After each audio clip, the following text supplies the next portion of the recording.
Երրորդ խոսափող Նիկոլ Փաշինյան։ Շնորհակալություն։ Տիկնայք եւ պարոնայք կառավարության անդամներ, նախ երկու դիտարկում։ Եթե չնկատեցիք, ես հուշեմ, որ նկատեք, ինչը որտեղ երբ խաղին հետ կապված հարցին կառավարության ներկայացուցիչ տված պատասխանից անմիջականորեն բխում էր, որ ինչը որտեղ երբ թիմի կառավարության թիմի անդամները ներկայացնում են ռուսալեզու փոքրամասնություն։ Եվ երկրորդը, անկեղծ ասած, վերջին շրջանում կառավարության ներկայացուցիչների, ազգային ժողովի պատգամավորների տված հարցերի պատասխաններին հետևելիս տպավորություն եմ ստանում, որ կառավարությունը ոչ թե ինչը որտեղ երբ, այսինքն շտո где когда թիմի, այլ կավեենի թիմ պետք է հանի եւ մասնակցի համապատասխան մրցույթներին։ Սա վերջին մի քանի հարց ու պատասխանից ստացած տպավորություններով։ Հիմա կոնկրետ հարցը։ Ես այս հարցը բարձրացրել եմ բյուջետային քննարկումներում նույնպես, բայց քանի որ պատասխան չեմ ստացել կոնկրետ, հարկ եմ համարում կրկնել եւս մեկ անգամ։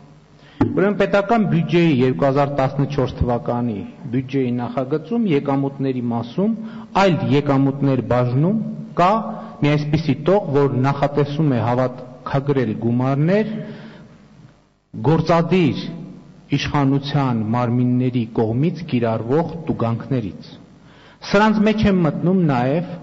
ճանապարհատրանսպորտային պատահարների խախտման համար գանձվող տուգանքները։ Այդ տուգանքները, ինչպես գիտեք, վերջին շրջանում գանձվում են արագաչափերի գործադրմամբ եւ մենք բոլորս գիտենք, որ այդ արագաչափերի գործադրումից հետո մենք բոլորս Հայաստանի Հանրապետության բոլոր քաղաքացիները մի քանի անգամ ավելի շատ տուգանքներ են վճարում, քան նախկինում եւ մամուլի հրապարակումների համաձայն այդ ձեռնարկությունը տնօրինում վերահսկում է Սերժ Սարգսյանի եղբայրը։ Հիմա հարցը ինչի մեջ է։ Ինչու ուրեմն այս փաստերի համադրությամբ հարց է ծագում, ինչու ուրեմն այլ եկամուտներ բաժնի բյուջեի իմ նշած հոդվածով եկամուտները, կանխատեսվող եկամուտները ոչ թե ավելանում են, այլ նվազում։ Եվ ինչքանով է այս փաստը կապված նրա հետ, որ այդ գումարները, որոնք հասնում են մի քանի միլիարդ դրամի, մոտավորապես 5 միլիարդ դրամի, տնօրինում է ըստ մամուլի հրապարակումների Սերժ Սարգսյանի եղբայր Ալեքսանդր Սարգսյանը։ Շնորհակալություն։ Հարցին պատասխանում է Հայաստանի Հանրապետության ֆինանսների նախարար Դավիթ Սարգսյանը։ Համեցեք, պարոն Սարգսյան։ Շնորհակալություն, պարոն Փաշինյան։ Դուք նշեցիք, որ մենք բոլորս ավելի շատ քանակությամբ վճարներ ենք անում այդ խախտումների համար, բայց ընդհանուր առմամբ մեր երկրում մարդիկ ավելի քիչ են սկսել խախտել եւ ավելի քիչ են վճարում։ Եվ կարծում եմ, որ ցավալի է, որ մենք բարձրաստիճան պետական պաշտոնյաներս դեռևս շարունակում ենք խախտել շատ ավելի շատ, քան միջին վիճակագրական քաղաքացիները։ Իսկ այդ է պատճառը, որ եկամուտները 14 թվականի համար, որոնք որ ձևավորվում են այդ տուգանքներից, ավելի քիչ են պլանավորվել, քան 13 եւ նույնը 12 թվականին։ Շնորհակալություն։ Երրորդ խոսափող Նիկոլ Փաշինյան։ Այսինքն դուք պնդում եք, որ հիմա ընդհանուր առմամբ այդ արագաչափերի եւ տեսախցիկների գործադրման արդյունքում տուգանքներից գանձվող եկամուտները ոչ թե ավելացել են, այլ նվազել են, ես ճիշտ հասկացած ես։ Եվ երկրորդը,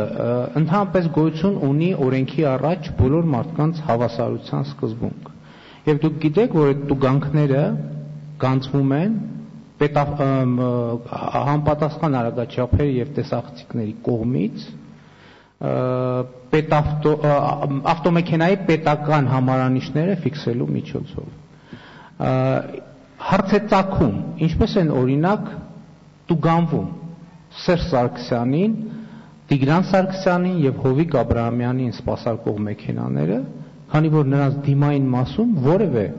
պետհամարանիշ չկա, այսինքն այդ պաշտոնյաները, դուք ասեք բարձրաստիճան պաշտոնյաները խախտում են հաճախ եւ դրա համար տուգանվում են։ Հիմա այս 3 պաշտոնյաները ինչպես են տուգանվում։ Եթե նրանց մեքենայի առնվազն դիմացի մասից բացակայում է պետհամարանիշը։ Եվ երկրորդը էլի ուզում եմ հստակեցնել, դուք պնդում եք, որ եկամուտները չեն ավելացել այդ մասով համապատասխան ձեռնարկությունների, իգիտություն ձեզ ասեմ, մի անգամ էլ եմ ասել, բայց նորից կրկնեմ, որ մամուլում հրապարակումներ կան, որ այս տարի արդեն այդ մասով միայն տուգանքների մասով ճանապարհատրանսպորտային երթևեկության կանոնները խախտելու մասով գանձվել է արդեն 4.3 միլիարդ դրամ այդ ընկերության կողմից։ Եվ այս հոդվածը չի վերաբերվում միայն դրան, այդ հոդվածը վերաբերվում է նաև այլ տուգանքներին։